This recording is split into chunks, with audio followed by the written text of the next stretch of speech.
미국에서는 지금 이 순간에도 65초마다 한 명씩 기억을 잃고 있습니다. 세계 최고 의료 강국이라 불리는 나라에서도 치매는 끝내 막아내지 못한 병으로 남아 있습니다. 하버드 의대의 최고 권위자들조차 수십 년 연구 끝에 고개를 떨궜습니다. 약도 수술도 첨단 기술도 누군가의 어머니를 되돌려주지 못했습니다. 그때 한 의학자는 모든 상식을 내려놓고 질문을 바꿨습니다. 왜 어떤 나라의 노인들은 다르게 늙어가는가? 전 세계 데이터를 다시 들여다보던 중 그는 하나의 결론 앞에 멈춰 섰습니다. 삶의 방식 그 자체가 다른 나라. 그곳은 노인들이 여전히 바닥에 앉아 생활하고 집안의 따뜻함을 온몸으로 느끼며 하루를 시작하는 나라였습니다. 그런 생활 방식이 지금까지 이어져 내려온 곳 한국이었습니다. 지금부터 그 이야기를 시작하겠습니다. 미국에서는 65초마다 한 명씩 치매 환자가 발생합니다. 5년 전 봄 아침, 저는 그 통계가 사람으로 바뀌는 순간을 목격했습니다. 보스턴 요양원 302호실. 78세 제인 할머니 앞에서 손자 제이슨이 오열하고 있었습니다. 할머니 저예요. 하지만 할머니의 눈은 텅 비어 있었습니다. 하버드 의대 교수인 저도 그저 서 있을 수밖에 없었습니다. 35년 연구는 이 눈물 한 방울 막지 못했습니다. 저는 마이클 해링턴, 하버드 의대 노인의학 교수입니다. 치매 연구 35년 경력이죠. 언론은 저를 미국 최고 치매 전문가라 불렀습니다. 하지만 그날 제인 할머니 앞에서 그 타이틀은 아무 의미가 없었습니다. 교수님, 할머니가 8개월 전엔 제 이름 불러주셨어요. 근데 지금은 제이슨은 말을 잇지 못했습니다. 저는 알고 있었습니다. 8개월이면 짧은 시간이죠. 하지만 치매에게는 한 사람을 완전히 지우기에 충분한 시간입니다. 그리고 이 장면은 제 어머니에게도 일어나고 있었습니다. 그날 저녁, 저는 어머니가 계신 요양원으로 향했습니다. 82세, 치매 말기. 5년 전 제 이름을 마지막으로 부른 뒤 지금까지 침묵하고 있었죠. 엄마, 저예요. 대답은 없었습니다. 손을 잡았습니다. 차가웠습니다. 35년간 수천 명의 환자를 봤지만 정작 제 어머니 한 분은 지키지 못하고 있었습니다. 복도를 걷는데 307호실에서 비명이 들렸습니다. 싫어. 여긴 내 집이 아니야. 집에 가야 한다고. 85세 윌슨 할아버지였습니다. 3일 전 입소하셨죠. 간호사 2명이 붙잡고 있었습니다. 할아버지, 여기가 집이에요. 거짓말. 내 집은 따뜻한데 여긴 차가워. 따뜻하다는 말에 저는 멈췄습니다. 할아버지는 계속 소리쳤습니다. 바닥이 차가워. 내 집 바닥은 안 그랬어. 간호사가 진정제를 준비했습니다. 저는 그 장면을 그냥 지나쳤습니다. 당시엔 중요하지 않았으니까요. 그날 밤 연구실로 돌아왔습니다. 책상에 앉아 생각했습니다. 50년 현대의학이 치매 앞에서 무력합니다. 신약은 진행을 늦출 뿐 막지 못하죠. 우리는 뭔가 놓치고 있었습니다. 저는 컴퓨터를 켰습니다. 세계보건기구 데이터베이스에 접속했죠. 모든 나라의 치매 발병률 데이터를 불러왔습니다. 미국, 영국, 독일, 프랑스, 일본. 그래프는 하나같이 가팔랐습니다. 고령화가 진행될수록 치매 환자는 폭증했죠. 당연한 결과였습니다. 저는 스크롤을 내렸습니다. 캐나다, 호주, 이탈리아. 모두 같은 패턴이었습니다. 그런데 한 나라에서 손이 멈췄습니다. 숫자가 달랐습니다. 고령화 비율은 높은데 치매 발병률은 낮았죠. 처음엔 오류라고 생각했습니다. 데이터 입력 실수일 거라고요. 하지만 연도별로 확인해 봤습니다. 2010년, 2015년, 2020년. 모두 일관됐습니다. 심장이 빨리 뛰기 시작했습니다. 저는 WHO 통계 책임자에게 이메일을 보냈습니다. 이 데이터 확인된 겁니까? 새벽 2시 답장이 왔습니다. 검증 완료. 정확합니다. 저는 다시 화면을 봤습니다. 그 나라 이름은 대한민국이었습니다. 초고령 사회임에도 치매 발병률은 미국의 절반 수준. 이게 어떻게 가능합니까? 특별한 신약이 있는 것도 아니었습니다. 의료 시스템이 미국보다 앞선 것도 아니었죠. 그럼 대체 뭡니까? 저는 그날 밤 잠을 이루지 못했습니다. 머릿속에서 윌슨 할아버지 목소리가 계속 들렸습니다. 바닥이 차가워. 내 집 바닥은 안 그랬어. 그리고 화면 속 두 글자. 한국. 뭔가 있었습니다. 우리가 보지 못한 무언가가. 다음 날 아침, 저는 하버드 연구팀을 소집했습니다. 한국을 조사하겠습니다. 동료 교수들은 고개를 가로저었습니다. 해링턴, 동양 문화와 서구 의학은 다릅니다. 바로 그래서입니다. 다르니까 보는 겁니다. 저는 비행기 표를 끊었습니다. 한국행. 답은 그곳에 있을 거라는 확신이 들었습니다. 아니, 확신이 아니었습니다. 절박함이었습니다. 한국이라는 이름을 발견한 밤부터 저는 잠을 이루지 못했습니다. 연구실 컴퓨터 화면에는 세계 각국의 치매 발병률 그래프가 떠 있었죠. 모든 나라가 비슷한 곡선을 그렸습니다. 고령화가 진행되면 치매 환자도 증가했죠. 단 한 곳만 빼고요. 한국은 달랐습니다. 초고령 사회인데도 치매 발병률은 미국의 절반에 불과했습니다. 이게 1년이나 2년 데이터라면 오류로 치부할 수 있었을 겁니다. 하지만 10년 넘게 일관된 패턴이었습니다. 저는 연구팀에게 전수조사를 지시했습니다. 한국 병원에서 받은 환자 기록 8,500건을 하나하나 재검증하라고 했죠. 3주 후 결과는 동일했습니다. 오류가 아니었습니다. 저는 믿을 수 없었습니다. 한국에 특별한 신약이 있는 것도 아니었고 의료 시스템이 미국보다 뛰어난 것도 아니었습니다. 그럼 대체 뭡니까? 어느 날 오후 저는 복도에서 김수진 교수를 마주쳤습니다. 한국계 미국인으로 하버드에서 신경과를 가르치는 교수였죠. 저는 그녀를 연구실로 불렀습니다. 김 교수님 가족 중에 고령 어르신 계십니까? 김수진 교수가 고개를 끄덕였습니다. 할머니가 92세라고 했죠. 치매는요? 전혀 없다고 했습니다. 저는 할 말을 잃었습니다. 92세면 미국에서는 대부분 요양시설에 계실 나이였습니다. 인지 능력이 온전한 경우가 드물죠. 김수진 교수가 휴대폰을 꺼냈습니다. 지금 전화해볼까요? 화면에 한국의 아침이 떠올랐습니다. 한옥 거실이었습니다. 따뜻한 조명 아래 할머니가 앉아 계셨죠. 등이 꼿꼿했고 눈빛이 또렷했습니다. 수진아, 잘 지내니? 할머니 목소리는 맑았습니다. 네 할머니, 저 옆에 미국 교수님 계세요. 할머니 나이 여쭤봐도 돼요? 올해 92이지. 왜? 김수진 교수가 웃으며 물었습니다. 할머니, 어제 뭐 하셨어요?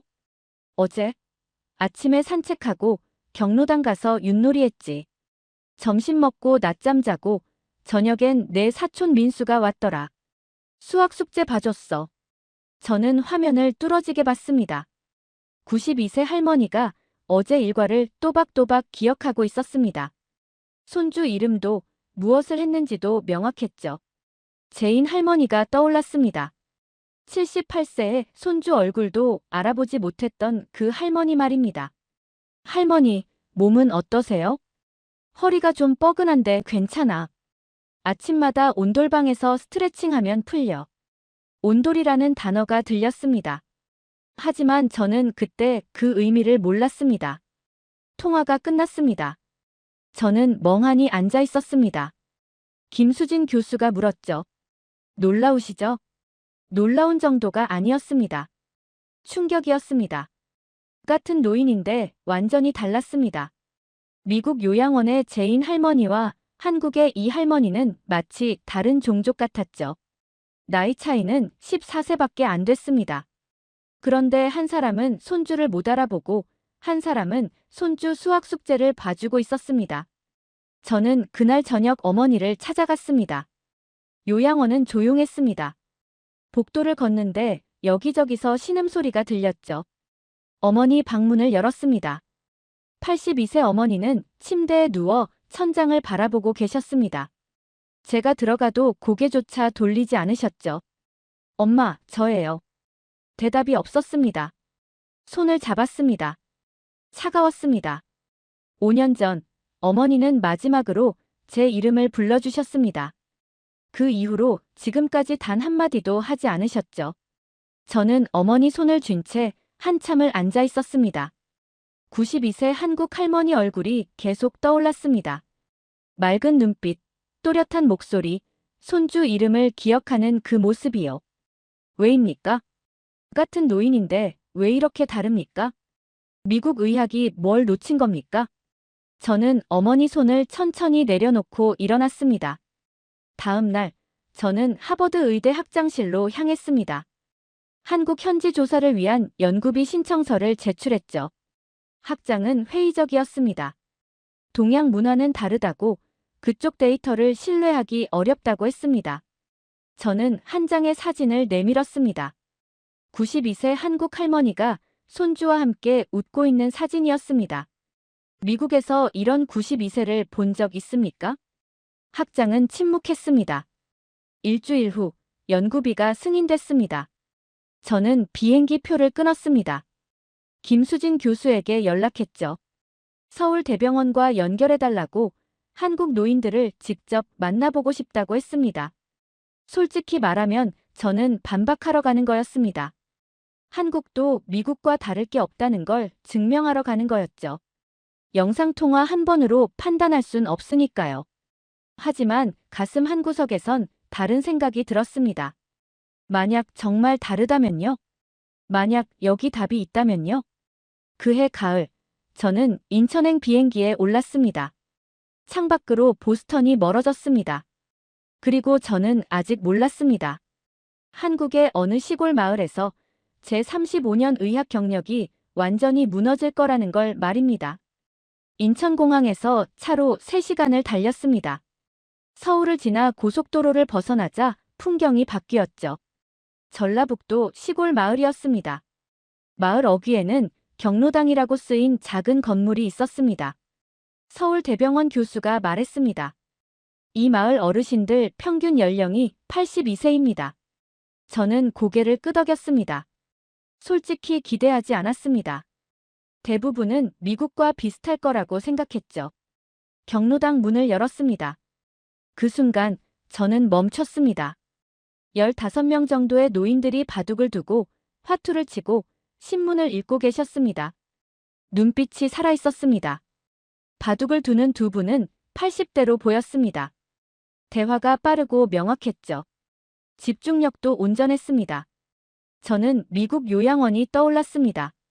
그곳의 노인들은 대부분 텔레비전만 멍하니 바라보고 있었죠. 서울대병원 교수가 한 할머니께 다가갔습니다. 박순자 할머니, 미국에서 교수님 오셨어요. 85세 할머니가 고개를 들었습니다. 주름은 깊었지만 눈은 또렷했습니다. 어서 오세요. 멀리서 오셨네요. 저는 할머니 앞에 앉아 준비해온 질문지를 꺼냈습니다. 간단한 인지 능력 테스트였죠. 오늘이 무슨 요일인지 아십니까? 수요일이죠. 손주가 몇 명이십니까? 큰아들 2, 작은아들 3, 딸 1. 모두 6이에요. 어제는 뭐 하셨어요? 아침에 일어나서 된장찌개 끓이고 손주 민수가 와서 같이 점심 먹었어요. 오후엔 경로당 와서 윷놀이하고 저녁엔 텔레비전보다 9시쯤 잤죠. 어제 일과가 시간 순서대로 나왔습니다. 저는 할 말을 잃었습니다. 제인 할머니는 78세에 손주 얼굴도 몰랐습니다. 그런데 이 할머니는 85세인데 어제 일과를 시간별로 또박또박 말하고 있었습니다. 할머니, 몸은 어떠세요? 허리가 좀 뻐근한데 괜찮아요. 매일 아침 온돌방에서 기지개 켜면 풀려요. 온돌이라는 단어였습니다. 온돌이 뭡니까? 바닥 난방이에요. 바닥이 따뜻해요. 저는 고개를 끄덕였습니다. 바닥 난방 정도로 생각했습니다. 그날 저녁 박순자 할머니 댁에 초대받았습니다. 한옥이었습니다. 신발을 벗고 안으로 들어가는 순간 발바닥에 온기가 느껴졌습니다. 바닥이 따뜻했습니다. 생각보다 훨씬 따뜻했죠. 할머니가 방으로 안내하셨습니다. 저는 바닥에 앉았습니다. 온기가 몸 전체로 퍼졌습니다. 등과 허리, 엉덩이까지 따뜻해졌죠. 이상했습니다. 미국 바닥 난방과는 느낌이 달랐습니다. 공기를 데우는 게 아니라 바닥 자체가 따뜻했죠. 저는 손으로 바닥을 짚어봤습니다. 온기가 고르게 퍼져 있었습니다. 할머니, 이 난방은 언제부터 쓰신 겁니까? 온돌이요? 우리 할아버지 때부터요. 아니, 그 윗때부터였나? 하여튼 옛날부터예요. 할머니가 저녁상을 차려오셨습니다. 된장찌개, 김치, 나물 몇 가지가 전부였습니다. 수저를 들고 앉아 계신 할머니 손이 떨리지 않았죠. 할머니, 하루 중 바닥에 앉아 계시는 시간이 얼마나 됩니까? 글쎄요, 아침 먹을 때, 낮에 쉴 때, 저녁 먹을 때. 하루 종일이네요. 누워 잘 때 빼고는 다 바닥이에요. 하루 종일 따뜻한 바닥 위에서 생활한다는 말이었습니다.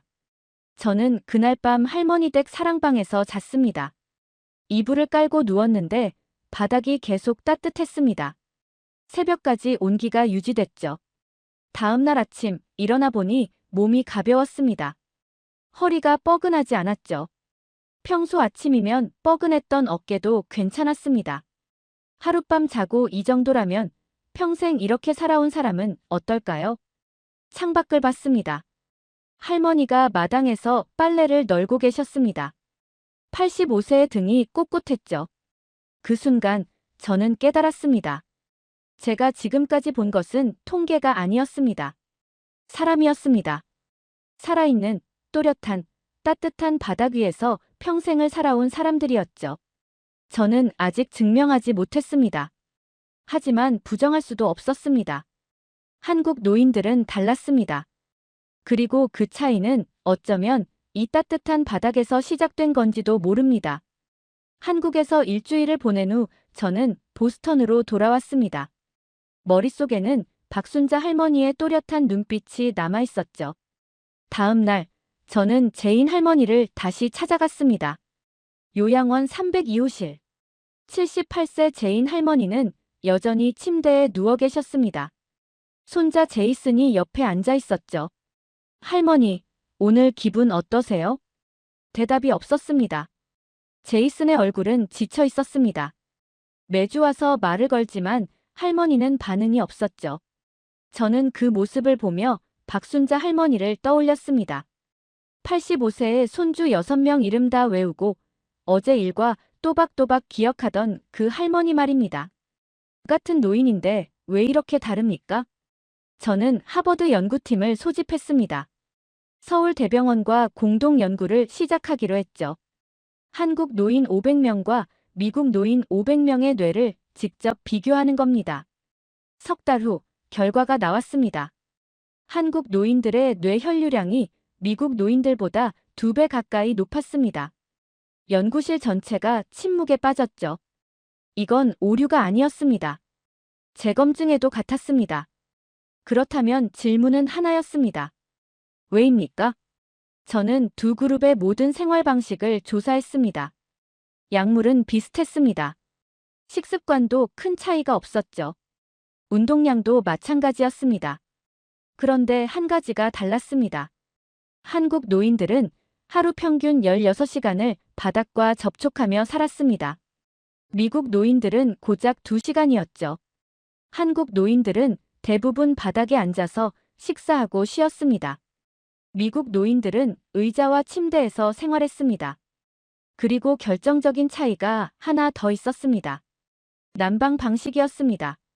한국은 온돌이라는 바닥 난방을 썼습니다. 미국은 라디에이터로 공기를 데웠죠.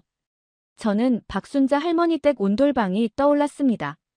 하룻밤 자고 일어났을 때 몸이 가벼웠던 그 느낌. 발바닥부터 올라오던 따뜻한 온기. 발이 따뜻하면 혈액순환이 좋아집니다. 하체에서 심장으로 가는 혈류가 증가하죠. 그리고 심장에서 뇌로 가는 혈액도 늘어납니다. 하루 16시간, 평생 동안 따뜻한 바닥 위에서 살아온 사람들. 그들의 뇌는 끊임없이 충분한 혈액을 공급받아왔던 겁니다. 저는 연구팀을 다시 소집했습니다. 온돌입니다. 답은 온돌에 있었습니다. 한 교수가 반박했습니다. 바닥 난방이 치매를 예방한다는 게 말이 되느냐고 했죠. 저는 데이터를 보여줬습니다. 온돌 사용 지역과 비사용 지역의 치매 발병률 차이, 하루 바닥 접촉 시간과 인지 능력의 상관관계, 모든 숫자가 같은 방향을 가리키고 있었습니다. 회의실이 조용해졌습니다. 그날 밤, 저는 혼자 연구실에 남았습니다. 50년 현대의학이 찾지 못한 답을 2000년 전 한국인들은 이미 알고 있었습니다. 사람은 따뜻해야 산다는 것을요. 머리가 아니라 발부터 따뜻해야 한다는 것을요. 저는 어머니를 찾아갔습니다. 요양원 방문을 열었습니다. 어머니는 차가운 침대에 누워 계셨죠. 방바닥에 손을 짚어봤습니다. 차가웠습니다. 어머니 발도 만져봤습니다. 얼음장 같았습니다. 저는 그 순간 깨달았습니다. 우리는 노인들을 따뜻한 침대에 눕혀놨다고 생각했지만 사실은 차가운 방에 가뒀던 겁니다. 공기만 데웠을 뿐 몸은 데우지 못했던 겁니다. 박순자 할머니는 평생 따뜻한 바닥 위에서 사셨습니다. 아침에 일어나서 잠들 때까지 발은 항상 따뜻했죠. 그래서 85세에도 또렷하셨던 겁니다. 제인 할머니는 달랐습니다. 평생 의자와 침대에서 사셨습니다. 발은 늘 차가웠죠. 그래서 78세의 손주를 잊으신 겁니다. 저는 어머니 손을 잡았습니다. 엄마, 제가 늦었어요. 하지만 이제 알았어요. 대답은 없었습니다. 하지만 저는 결심했습니다. 미국으로 온돌을 가져오겠다고 말입니다. 어머니를 포함한 모든 노인들에게 따뜻한 바닥을 돌려주겠다고요. 이건 동양 문화가 아니었습니다. 인간이 살아야 할 방식이었습니다. 2000년 전 한국인들이 발견한 가장 오래되고 가장 과학적인 건강법이었습니다. 저는 그날 밤 비행기 표를 다시 끊었습니다. 한국행. 이번엔 배우러 가는 겁니다. 한국으로 돌아온 저는 이번엔 달랐습니다. 관찰자가 아니라 학생으로 왔죠. 박순자 할머니 댁에서 한 달을 머물렀습니다. 매일 아침 온돌방에서 일어났고 하루 종일 따뜻한 바닥 위에서 지냈습니다. 일주일쯤 지나자 몸이 달라졌습니다. 아침에 일어날 때 허리가 가벼웠죠. 평소 뻐근하던 어깨도 편했습니다. 단 일주일인데 이 정도라면 평생을 이렇게 산 사람들은 어떨까요? 한 달 후 미국으로 돌아왔습니다. 하버드에서 발표회를 열었고 국립보건원에 연구 제안서를 냈습니다. 프로젝트 이름은 온돌 브레인 프로젝트였죠. 한 달 만에 500억 원 규모 연구비가 승인됐습니다. 미국 전역 10개 요양원에 온돌을 설치하기로 했습니다. 문제는 하나였습니다. 미국에는 온돌을 만들 사람이 없었습니다. 저는 김수진 교수에게 연락했습니다. 한국에서 온돌 장인을 찾아달라고 했죠. 일주일 후 인천공항에서 세 사람이 도착했습니다. 60대 후반으로 보이는 남자 셋이었습니다. 손이 거칠었고 허리가 굽어 있었죠. 리더는 이창섭이라는 분이었습니다. 45년 경력 온돌 장인이었습니다. 해링턴 교수님, 처음 뵙겠습니다. 악수를 나누는데 손에 굳은 살이 느껴졌습니다. 먼 길 오시느라 수고하셨습니다.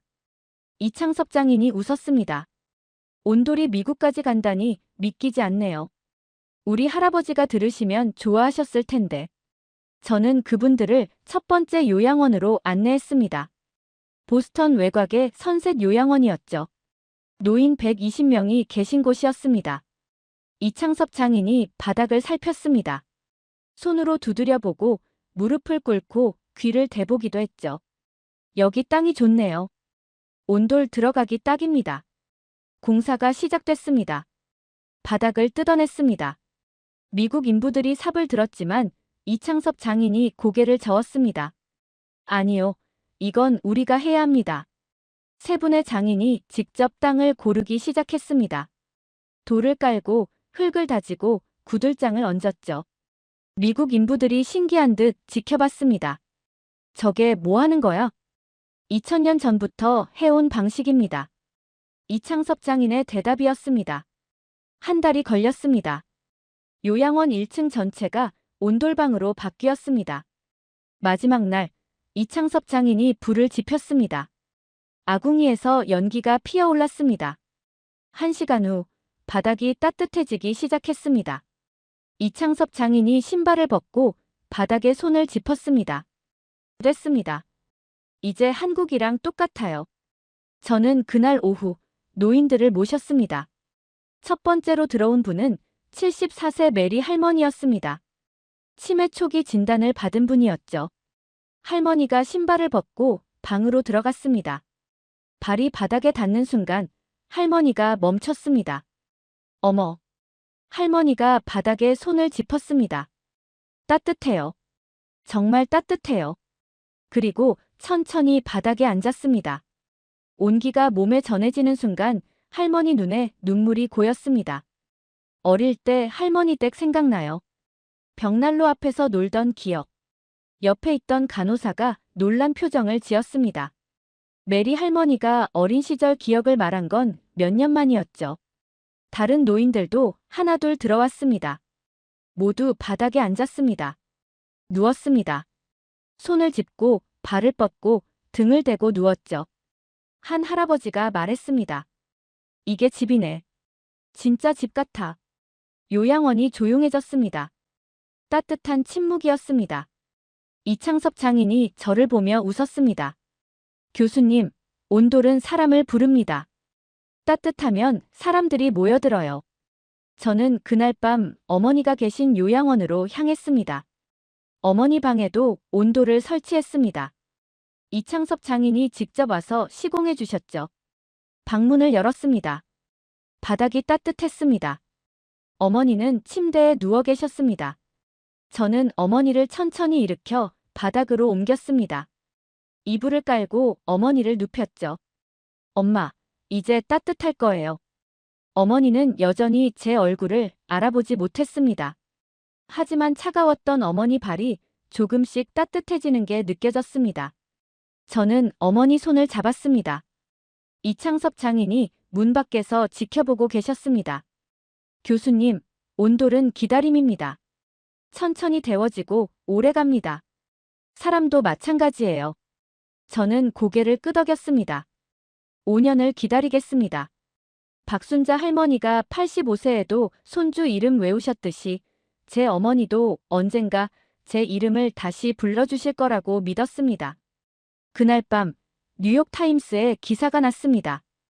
2000년 된 한국 온돌, 미국 요양원을 바꾸다.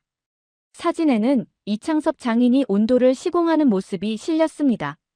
한국의 장인이 미국 노인들에게 따뜻함을 선물하고 있었습니다. 저는 그 기사를 보며 생각했습니다. 이건 의학의 승리가 아니었습니다. 한국 문화의 승리였습니다. 1년이 흘렀습니다. 온돌이 설치된 요양원에서 500명의 노인들이 따뜻한 바닥 위에서 생활했습니다. 중간 결과가 나왔습니다. 온돌 그룹은 치매 진행 속도가 절반 이하로 느려졌습니다. 일반 그룹은 계속 악화됐죠. 하지만 저에게 숫자는 중요하지 않았습니다. 중요한 건 사람이었습니다. 72세 루시 할머니였습니다. 1년 전 루시 할머니는 손주 이름을 몰랐습니다.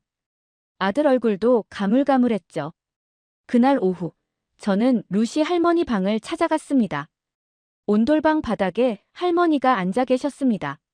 손주 에밀리가 옆에 있었죠. 할머니, 오늘 학교에서 수학 시험 봤어요. 그래? 어땠어? 100점 맞았어요. 루시 할머니가 손주 머리를 쓰다듬었습니다. 우리 에밀리 똑똑하네.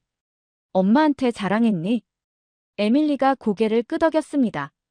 그 순간 복도에 서 있던 루시 할머니 아들이 울음을 터뜨렸습니다. 1년 전만 해도 엄마는 손녀 이름을 몰랐습니다. 며칠 전 일도 기억 못했죠. 그런데 지금은 이름을 부르고 학교 이야기를 묻고 며느리 이름까지 거론하고 있었습니다. 간호사가 그의 어깨를 두드렸습니다.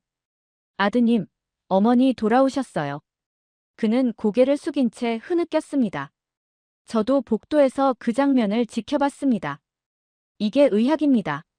숫자가 아니라 이 눈물이 의학입니다.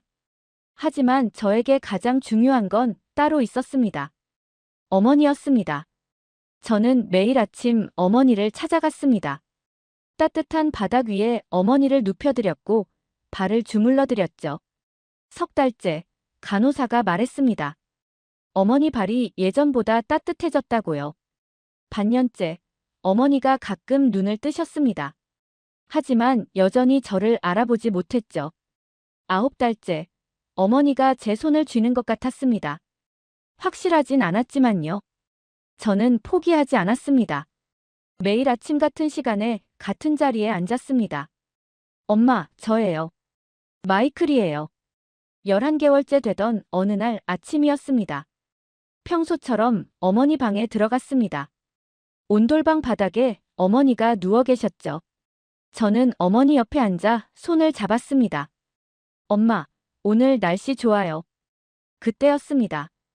어머니가 눈을 떴습니다. 그리고 저를 봤습니다. 5년 만에 처음으로 어머니 눈에 초점이 있었습니다. 어머니 입술이 천천히 움직였습니다. 마이클. 저는 숨이 멎었습니다. 너, 어제 왔었니? 그 순간 저는 무너졌습니다.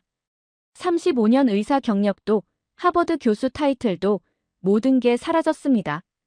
저는 그냥 아들이었습니다. 11개월 만에 이름을 되찾은 아들이었죠. 네, 엄마. 어제도 왔어요. 매일 와요. 어머니가 제 손을 쥐었습니다. 힘이 없었지만 분명히 쥐고 계셨습니다. 고마워. 어머니의 작은 목소리였습니다. 저는 어머니 손을 두 손으로 감싸 쥐었습니다. 복도에서 간호사들이 울고 있었습니다. 모두 지켜봤던 분들이었죠. 매일 아침 오는 아들을, 대답 없는 어머니를, 그 11개월을요. 저는 한참을 그렇게 앉아 있었습니다. 따뜻한 바닥 위에서 어머니 손을 잡은 채로요. 그날 저녁, 저는 창밖을 바라봤습니다. 50년 현대 의학이 하지 못한 일을 2000년 된 온돌이 해냈습니다. 제 어머니를 돌려준 건 신약이 아니었습니다. 따뜻한 바닥이었습니다. 루시 할머니를 돌려준 것도, 메리 할머니를 지켜준 것도 모두 따뜻함이었습니다. 저는 그날 깨달았습니다. 치매는 운명이 아닐지도 모른다고요. 차가운 곳에서 살면 기억도 얼어붙지만 따뜻한 곳에서 살면 기억도 살아남는다고요. 박순자 할머니가 85세에도 또렷하셨던 이유를 이제 알았습니다. 평생 따뜻한 바닥 위에서 사셨기 때문입니다. 어머니는 돌아온 게 아니었습니다. 남아 계셨던 겁니다. 따뜻함이 어머니를 잃어버리지 않게 붙잡아준 겁니다. 5년이 흘렀습니다. 긴 시간이었습니다. 하지만 기다릴 만한 가치가 있었죠. 오늘은 최종 결과 발표일이었습니다. 하버드 의대 대강당에 300명이 넘는 교수들이 모였습니다. MIT, 예일에서도 왔죠. 언론 카메라만 수십 대였습니다. 저는 연단에 섰습니다. 5년 전 한국 시골 마을에서 박순자 할머니를 만났던 날이 떠올랐습니다. 85세에도 손주 이름 줄줄 외우시던 그 할머니. 따뜻한 온돌방에서 평생을 사신 그분. 그분이 이 모든 걸 시작하셨습니다. 스크린에 최종 데이터가 떴습니다. 5년 동안 1000명을 지켜봤습니다. 온돌에서 산 노인들은 절반 이상이 건강을 유지했습니다. 하지만 일반 요양원은 전원 악화됐죠. 대강당이 조용해졌습니다. 온돌 그룹은 발병률이 절반도 안 됐습니다. 일반 그룹은 전원 악화됐죠. 한 교수가 벌떡 일어났습니다. 이건 불가능합니다. 바닥 난방만으로 이런 결과가. 저는 고개를 끄덕였습니다. 가능했습니다. 2000년 전부터요. 마이크 앞에 섰습니다. 이 결과는 신약의 승리가 아닙니다. 한 나라의 생활 문화가 의학을 앞선 사례입니다. 그 순간 대강당 뒤편에서 박수가 터졌습니다. 이창섭 장인이었습니다. 5년 전 온도를 시공하셨던 그분이 객석에 앉아 계셨죠. 박수가 퍼져나갔습니다. 300명 전체가 일어섰습니다. 저는 손을 들어 제지했습니다. 이 박수는 제게 보내시는 게 아닙니다. 청중이 조용해졌습니다. 2000년 전부터 온도를 만들어 온 한국인들에게 보내주십시오. 다시 박수가 터졌습니다. 이번엔 더 컸습니다. 이창섭 장인이 자리에서 일어나 고개를 숙였습니다. 미국 교수들이 한국 장인에게 박수를 보내고 있었습니다. 발표가 끝나자 언론이 몰려들었습니다. 교수님, 서구 의학이 동양 문화에서 배운 첫 사례입니까? 배운 게 아닙니다. 뒤늦게 깨달은 겁니다. 온돌이 전 세계로 확산될까요? 이미 시작됐습니다. 그날 저녁 뉴욕타임스 일면에 기사가 실렸습니다. 2000년 된 한국 온돌, 현대의학의 방향을 바꾸다. CNN은 특집 방송을 편성했습니다. 박순자 할머니 인터뷰가 나갔죠. 기자가 물었습니다. 할머니, 온돌이 미국과 유럽을 바꾸고 있습니다. 기분이 어떠세요? 할머니가 웃으셨습니다. 온돌이요? 그냥 따뜻하게 살려고 만든 건데. 우리 조상들이 손주들 생각해서 만든 거지 뭐. 그 웃음이 전 세계로 송출됐습니다. 90세 한국 할머니의 웃음이 미국 의사들의 50년 연구보다 더 큰 울림을 줬습니다. 일주일 후 백악관에서 브리핑이 열렸습니다. 미국 정부가 전국 요양원 온돌 도입 계획을 발표했죠. 10년간 5천억 달러 규모였습니다. 유럽 12개국이 한국의 기술 협력을 요청했습니다. 일본이 온돌 연구팀을 파견했습니다. 중국이 전통 난방 재조명을 시작했습니다. 세계가 한국을 향해 고개를 숙였습니다. 저는 그날 밤 어머니를 찾아갔습니다. 어머니는 온돌방에 앉아 뜨개질을 하고 계셨습니다. 5년 전엔 상상도 못할 장면이었죠. 엄마, 오늘 발표 잘 끝났어요. 온돌이 전 세계로 퍼집니다. 어머니가 뜨개질 손을 멈추고 저를 봤습니다. 그래, 다행이구나. 그럼 다른 할머니들도 따뜻하겠네. 그 한마디에 저는 울컥했습니다. 어머니는 자신을 살린 온돌이 다른 사람들도 살릴 거라고 말씀하셨습니다. 마이클, 고마워. 널 잊지 않게 해줘서. 제가 뭘요? 한국 할머니들이 가르쳐 주셨어요. 어머니가 제 손을 잡았습니다. 따뜻했습니다. 며칠 후 저는 다시 한국행 비행기에 올랐습니다. 전주 한옥마을 박순자 할머니 댁으로 향했습니다. 할머니는 이제 90세가 되셨습니다. 여전히 또렷하셨죠. 온돌방에서 할머니를 뵀습니다. 할머니, 온돌이 미국 전역에 퍼지고 있습니다. 유럽도, 일본도 배우러 옵니다. 할머니 덕분입니다. 할머니가 손을 저으셨습니다. 내가 뭘 했다고. 그냥 평생 이렇게 살았을 뿐인데. 그 평생이 세상을 바꿨습니다. 할머니가 제 손을 잡아주셨습니다. 교수님, 사람은 따뜻해야 해요. 발이 따뜻하면 마음도 따뜻하고 머리도 맑아져요. 우리 할머니가 그러셨어요. 저는 그 순간 깨달았습니다. 가장 위대한 의학은 사람을 생각한 생활이었다는 것을요. 치매를 정복하려 했던 50년보다 따뜻하게 살려 했던 2000년이 옳았다는 것을요. 저는 할머니께 깊이 고개를 숙였습니다. 할머니, 감사합니다. 제 어머니를 살려주셔서요. 할머니가 웃으셨습니다. 어머니 건강하시죠? 네, 이제 제 이름 부르세요. 그럼 됐어요. 그게 제일 중요한 거예요. 창밖으로 한옥 지붕이 보였습니다. 2000년 전부터 이어져 온 지붕 아래 따뜻한 바닥이 있었습니다. 세계가 찾던 답이 거기 있었습니다. 오늘은 특별한 날입니다.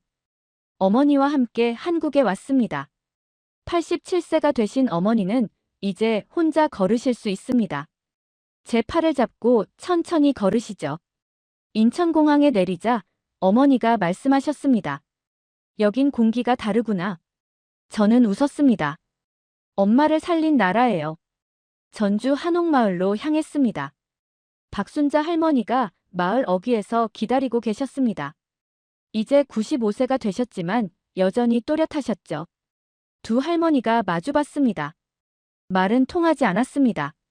하지만 손을 잡았습니다. 김수진 교수가 통역했습니다. 어머니가 고맙다고 하셨습니다. 당신 덕분에 나로 남았다고요. 박순자 할머니가 고개를 끄덕이며 어머니 손을 꽉 잡았습니다. 괜찮아요. 다 괜찮아요. 두 할머니는 온돌방으로 들어갔습니다. 따뜻한 바닥 위에 나란히 앉았죠. 말은 없었습니다. 하지만 손은 계속 잡고 계셨습니다. 저는 문 밖에서 그 장면을 지켜봤습니다. 한 분은 평생 온돌 위에서 사셨고 한 분은 온돌을 만난 지 5년 됐습니다. 그런데 지금 두 분은 똑같았습니다. 또렷한 눈빛, 따뜻한 손, 살아있는 기억. 한참 후 두 할머니가 밖으로 나오셨습니다. 박순자 할머니가 마당 평상을 가리키셨습니다. 여기 앉아요. 어머니가 평상에 앉으셨습니다. 박순자 할머니가 옆에 앉으셨죠. 가을 햇살이 따뜻했습니다. 박순자 할머니가 감을 깎아 어머니께 건넸습니다. 어머니가 한 입 베어 물고 미소 지으셨습니다. 두 할머니가 함께 웃었습니다. 저는 그 모습을 보며 생각했습니다. 이게 의학입니다.